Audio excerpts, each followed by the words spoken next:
Selamat datang dan selamat sejahtera kepada pengunjung website Auto Business anda semua. Anda bersama saya Alimuddin Syahid.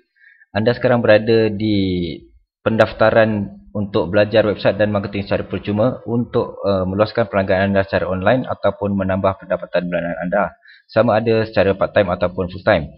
Apa yang perlu anda lakukan ialah pergi ke ruangan pendaftaran ini, isikan nama, email dan juga nombor telefon anda dan klik pada daftar percuma sekarang. Selepas itu anda periksa email anda akan mendapat satu email yang bertajuk confirm auto business anda. Apa yang perlu anda lakukan seterusnya ialah klik pada link pengesahan yang disediakan di bawah ini. Tujuan anda klik ini adalah untuk mengesahkan pendaftaran, dan selepas anda klik, anda akan dibawa terus ke website pembelajaran secara percuma ini. Di website ini kami bagikan tutorial tersebut kepada 4 bahagian, iaitu bahagian pertama adalah di mana anda boleh mempelajari cara-cara untuk mendaftarkan hosting dan juga domain. Okey, selepas itu anda akan pergi ke bahagian kedua di mana anda akan belajar pula cara-cara untuk membina website atau landing page anda sendiri.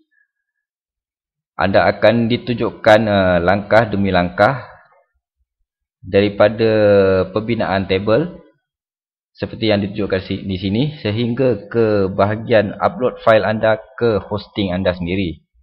Anda juga akan mengetahui cara-cara untuk meletakkan video pada website anda dan juga untuk meletakkan kod autoresponder di website anda.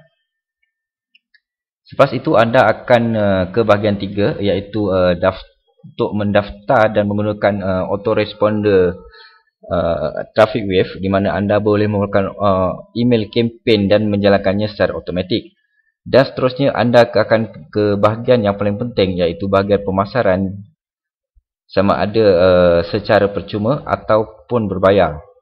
Di sini anda boleh mempelajari cara-cara untuk mempromosikan website dan perniagaan anda melalui apa yang dipanggil pay per click ataupun secara percuma menerusi iklan di classified, Facebook atau sebagainya.